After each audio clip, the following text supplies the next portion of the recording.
चलेंगे। उन विषयों में सबसे पहला विषय हमारा meaning of bank, types of bank, function of bank and concept of banking, history of banking and types of banking. तो इन 6-7 विषयों पर इस क्लास में हम मुख्य रूप से चर्चा करेंगे। तो सबसे पहला जो हमारा सेशन 1 में है, सबसे पहला क्वेश्चन बनता है व्हाट इज बैंक, अर्थात बैंक क्या है। तो सभी बच्चों को मालूम होगा ही कि बैंक एक वित्तीय संस्थान होता है। वित्तीय संस्थान का मतलब ये है कि जो धन से संबंधी कार्य करता है। तो बैंक का जो बेसिकली जो कार्य है या बैंक का जो मुख्य फंक्शन है, उसमें बैंक लोगों के धन को स्वीकार करता है और लोगों को उधार के रूप में धन देता है। ठीक है। तो दूसरा, बैंक का जो सबसे बड़ा जो काम है, उस काम में बैंक क्या करता है कि लोगों को उनकी जमा के बदले में क्या देता है, ब्याज देता है। तो बैंक का साधारण शब्दों में यही अर्थ है कि लोगों के धन को स्वीकार करना और उन्हें ऋण देना, और व्यक्ति क्या कर सकता है इसमें, जब चाहे धन को जमा कर सकता है और जब चाहे धन को निकाल सकता है। तो बैंक के परिचय में और बैंक क्या है, इसमें हमारी यही परिभाषा शामिल रहती है। तो हमारा दूसरा टॉपिक बनता है टाइप्स ऑफ बैंक। तो टाइप्स अर्थात बैंक के प्रकार क्या है। तो बैंक मुख्यतः 2 प्रकार के रहते हैं या 2 प्रकार के होते हैं। एक आपका शेड्यूल बैंक, दूसरा नॉन शेड्यूल बैंक। तो शेड्यूल बैंक वह बैंक होते हैं जो आरबीआई के अधिनियम 1934 के अधीन रजिस्टर्ड होते हैं। आरबीआई के पास जो रजिस्टर्ड होते हैं। और जो गैर अनुसूचित बैंक रहते हैं वो बैंक ऐसे बैंक होते हैं जो आरबीआई के पास जिनका रजिस्ट्रेशन नहीं रहता है। तो इसमें तो बैंकों के प्रकार, हमारा जो मुख्य कॉन्सेप्ट है वो क्या है, बैंकों के प्रकार। तो बैंकों के प्रकार में मैंने 2 बैंक की बाइफरकेशन आपको दे दी, एक शेड्यूल बैंक, दूसरा नॉन शेड्यूल बैंक। तो जो शेड्यूल बैंक में जो मुख्य बैंक शामिल होते हैं उनमें सबसे पहला बैंक है कमर्शियल बैंक, अर्थात हिंदी में इसको क्या बोला जाता है, वाणिज्यिक बैंक। वाणिज्यिक बैंक, वाणिज्यिक कमर्शियल मतलब वाणिज्यिक का हिंदी में बोल रहा हूँ। वाणिज्यिक का मतलब जो व्यापार करने वाला बैंक है। ये क्या करता है, व्यापार करता है किसके साथ, ग्राहकों के साथ। ठीक है। ग्राहक से क्या करता है, धन को एक्सेप्ट करता है, लेता है, अपने पास जमा रखता है उसके धन को, और उसके बदले में क्या देता है, ब्याज देता है। ठीक है। और ब्याज देने के बदले में जब दूसरे व्यक्ति को ये उधार देता है बैंक, तो उससे वो थोड़ा सा परसेंटेज में 1%, 2% ज्यादा उसे लेता है। तो मतलब एक वाणिज्यिक बैंक का जो वाणिज्यिक जो बैंक होता है उसका मुख्य कार्य तो क्या है, ये ग्राहकों के धन को एक्सेप्ट करता है। सेम एज बैंक, मैं ज्यादा अपनी भाषा इसमें नहीं दूंगा कि बैंक तो बैंक ही है। बैंक का मतलब ये है कि वो लोगों को, मैंने पहले भी परिभाषा में ये बता चुका हूं मैं आप लोगों को, कि लोगों के धन को स्वीकार करना और लोगों को ऋण के रूप में धन देना और लोगों को विभिन्न तरह की सुविधाएं देना, जैसे जब चाहे वो पैसे जमा कर सकते हैं, जब चाहे निकाल सकते हैं। सबसे बड़ी बात है कमर्शियल बैंक में कि ये लोगों को, अपने ग्राहकों को क्या करता है, ब्याज देता है। बाकायदा उस व्यक्ति का उस बैंक में खाता खुला होना चाहिए। तो सबसे पहला बैंक हमारा कमर्शियल बैंक था, अनुसूचित बैंक, शेड्यूल्ड बैंक। दूसरा था हमारा कोऑपरेटिव बैंक। तो कोऑपरेटिव बैंक कौन से होते हैं, कोऑपरेटिव बैंक वो होते हैं जो हमारे स्टेट लेवल में, स्टेट कोऑपरेटिव बैंक आपने सुना ही होगा। तो स्टेट कोऑपरेटिव बैंक जो स्टेट की हेल्प से, डिस्ट्रिक्ट की हेल्प से एक बैंक का काम करते हैं। ये ग्रामीण क्षेत्रों में ज्यादातर लोगों को के धन को स्वीकार करते हैं, ऋण के रूप में पैसा देते हैं, सिक्योरिटीज देते हैं, विभिन्न तरह की सुविधाएं ये बैंक अपने ग्राहकों को देते हैं, सेम एज कमर्शियल बैंक। तो दूसरा बैंक था कोऑपरेटिव बैंक। तो तीसरा है सार्वजनिक क्षेत्र के बैंक। तो सार्वजनिक क्षेत्र के बैंक वो बैंक होते हैं, आपने देखा होगा बहुत सारे सार्वजनिक बैंक।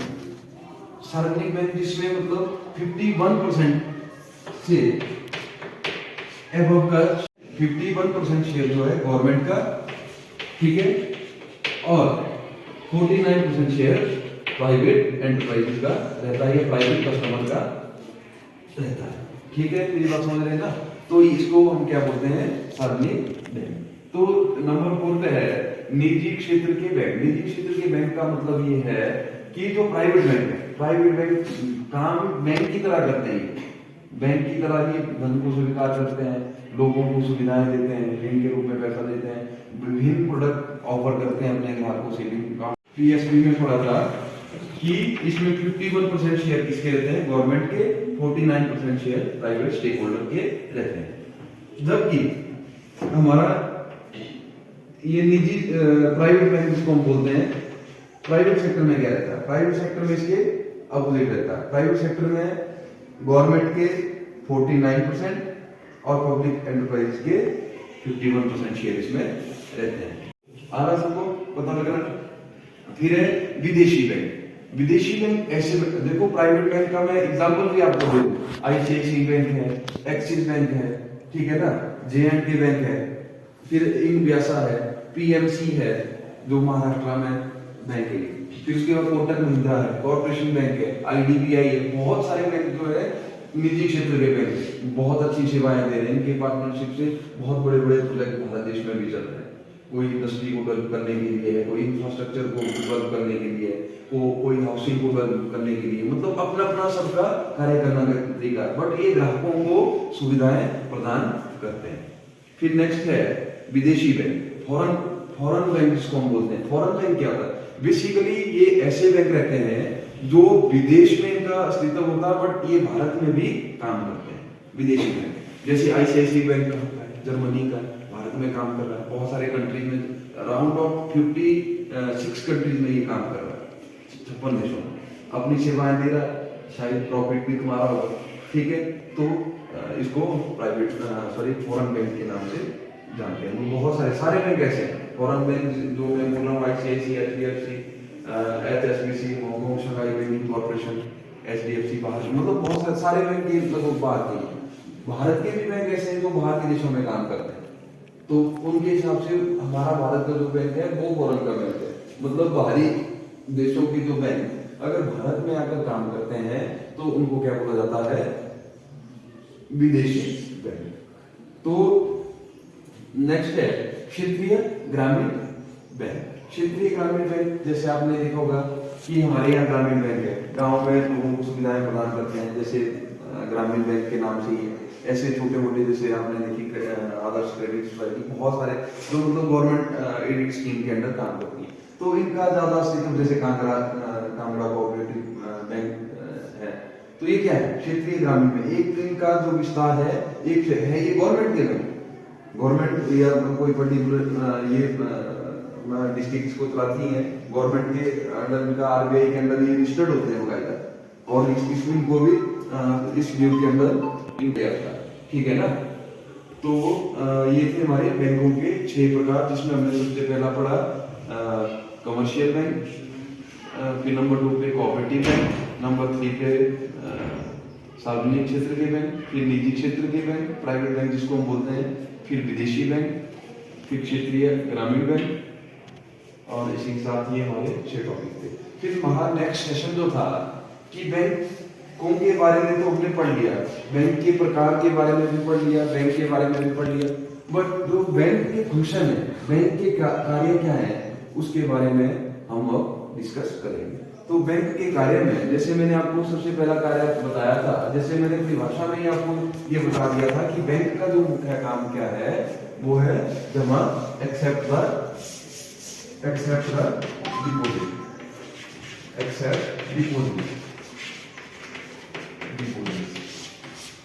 मतलब एक्सेप्ट डिपॉजिट का मतलब क्या है कि अपने ग्राहकों से क्या करता है, धन को अपने पास रखता है, संचित करके रखता है। ग्राहकों को जो पैसे जमा करते हैं ना लोग, जैसे मान लो मैं एबीसी बैंक का ग्राहक, मेरा पीएनबी में अकाउंट है, कोऑपरेटिव में अकाउंट है, जब मैं वहां जमा करता हूं तो वो पैसे बैंक के पास है, तो लोगों की जमा को ये क्या करता है, स्वीकार करता है। फिर दूसरा काम है इसका कि ऋण देता है।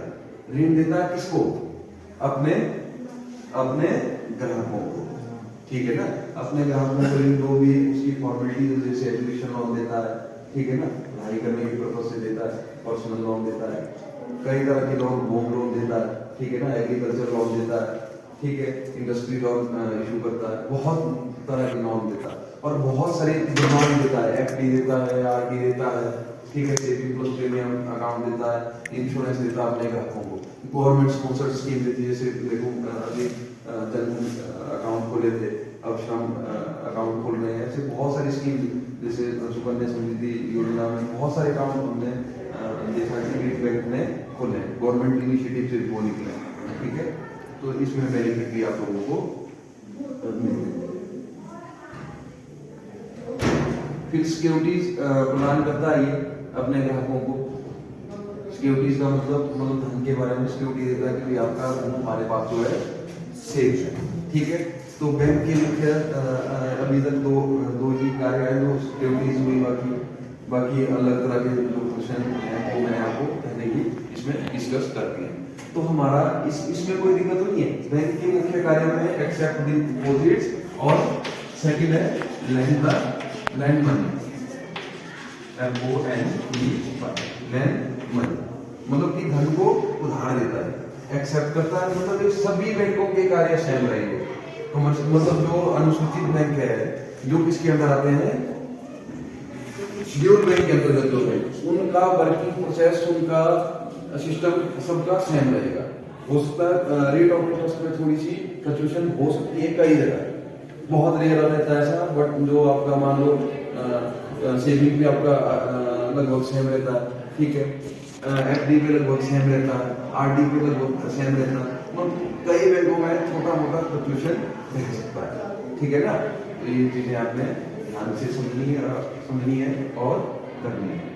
फिर नेक्स्ट है इसी में ही जमाओं में आपको देखो आरडी देता है, मैं ऑलरेडी डिस्कस कर चुका हूँ, आरडी देता है, एफडी देता है, फिर सेविंग प्लस प्रीमियम अकाउंट देता है, करंट अकाउंट देता है, जो बैंक के मुख्य उत्पाद है। ये भी बैंक के कार्य में ही इसको शामिल किया जाता है। तो बैंक के कार्य में कोई दिक्कत है, जैसा ये हमने लास्ट की क्लासों में भी पढ़ा है, 9th में भी पढ़ा है, 10th में भी और +1 में भी हमने ये चीजें ऑलरेडी डिस्कस कर चुके हैं। तो इसमें ही एक क्वेश्चन बनता है कि बैंक कौन कौन से उत्पाद में देता है, उत्पाद का मतलब कौन कौन से प्रोडक्ट ऑफर करता है। तो मुख्य रूप से मैं आपको बताऊं, एक जनरली ये टॉपिक से हटकर थोड़ा सा आपके पास क्वेश्चन हैवी है, इसे हटकर देखो, एक आरडी देता है, फिर एफडी देता है, करंट अकाउंट देता है, सेविंग अकाउंट देता है। तो आरडी हर महीने पैसे जमा करने पड़ते हैं, ठीक है, एफडी एक निश्चित समय अवधि के लिए रहती है, ठीक है, करंट अकाउंट ये बड़ी बड़ी कंपनी और इंडस्ट्री द्वारा खोला जाता है, हम लोग भी इसको खोल सकते हैं, टैक्स फ्री रहता है ये, और इसमें जब चाहे जितने मर्जी पैसे हम ले सकते हैं और किसी को दे सकते हैं। और ये पर्टिकुलर अकाउंट ऐसा रहता है जिसमें हमें किसी तरह का ब्याज नहीं मिलता, ये आपने हमेशा ध्यान रखना है। If we will apply for current account, it will be we will not get any kind of can say कि rate of interest over in this particular. Saving account इसमें हमें मिलता है, इसमें जब चाहे पैसे हम जमा कर सकते हैं, जब चाहे निकाल सकते हैं। तो इसी के साथ बैंक के कार्य हमारे ही खत्म होते हैं या क्लोज हो जाते हैं। ये भी बैंक के कार्य में हम इसको शामिल कर सकते हैं। एक एजेंट के रूप में कार्य करता है, एजेंसी फंक्शन उसको बोलते हैं। जैसे मैंने आपको पेमेंट करनी है तो मैं बैंक के पास नेट करवा सकता हूँ, आरटीजीएस करवा सकता हूँ, ठीक है, जिससे क्या होगा कि ये बैंक का एक कार्य है। और विभिन्न प्रोडक्ट सुविधाएं ग्राहकों को देना, ये भी बैंक का, जैसे मैंने डिस्कस किया, ये भी बैंक का एक कार्य है, ये बैंक को करना ही पड़ता है। बहुत सारे काम जो है बैंक ग्राहक के लिए करता है।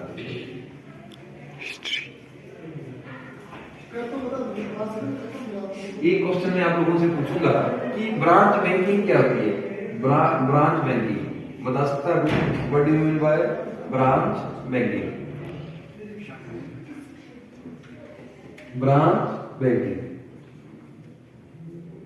बता सकता है? चलो ब्रांच में जब हम किसी भी, मान लो मेरा खाता पीएनबी बजौरा में, जब मैं वहां जाके लेन देन करता हूँ, वित्तीय लेन देन करता हूँ, धन का हस्तांतरण करता हूँ, एक स्थान से दूसरे स्थान को पैसे भेजता हूँ, तो उसको क्या बोलते हैं? Branch banking. मतलब ब्रांच में जाके जब मैं वित्तीय कार्य करता हूँ, बैंक से संबंधित कार्य करता हूँ, तो उसको क्या बोला जाता है? Branch banking. ये पॉइंट आपने हमेशा माइंड में रखना है, ठीक है। फिर नेक्स्ट है, एक मैं और पूछता हूँ आपसे, क्वेश्चन है यूनिट बैंकिंग क्या होती है? इकाई बैंकिंग।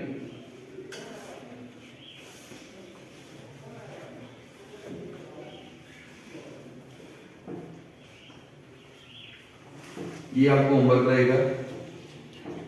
फिर नेक्स्ट है मिक्स्ड बैंकिंग क्या रहता है? मिक्स्ड बैंकिंग, ये भी आपको होमवर्क। मिक्स्ड बैंकिंग मतलब कि बैंकिंग कार्य जो मिक्स रूप से किए जाते हैं, ये भी आपको होमवर्क रहेगा। होलसेल बैंकिंग लास्ट बैंक के बारे में कि बैंक क्या होता है। तो बैंक एक ऐसी वित्तीय संस्था है जहां पर हम अपने धन को जमा करते हैं और अपने जरूरत के समय निकाल सकते हैं। और इस पर हम बैंक हमें इस पर ब्याज भी देता है और हम बैंक से ऋण भी ले सकते हैं। इसके अलावा बैंक हमें एक और सुविधा भी प्राप्त देता है जिसमें हम अपने जरूरी डॉक्यूमेंट्स और लेन देन बैंक में सुरक्षित कर सकते हैं। तो बेसिकली बैंक दो तरह के होते हैं, अनुसूचित बैंक और गैर अनुसूचित बैंक। अनुसूचित बैंक वे बैंक होते हैं जो आरबीआई 1934 के अधीन रजिस्टर हुए होते हैं, उन्हें अनुसूचित बैंक कहा जाता है। और गैर अनुसूचित बैंक जो कि आरबीआई के अंडर नहीं होते हैं। तो अनुसूचित बैंक में आपके जो मेन बैंक होते हैं वो 6 तरह के होते हैं। इसमें सबसे पहले आता है वाणिज्यिक बैंक। सभी बैंकों में सेवाएं आपको बिल्कुल सेम मिलेगी। तो वाणिज्यिक बैंक में भी बिल्कुल आप अपने पैसे जमा कर सकते हैं और जरूरत के समय निकाल सकते हैं और बैंक आपको इस पर ब्याज भी देता है। तो दूसरा बैंक है सार्वजनिक क्षेत्र के बैंक। सार्वजनिक क्षेत्र के बैंक जहां सरकार का 50% शेयर होता है और इससे कम थोड़ा प्राइवेट इसका रहता है।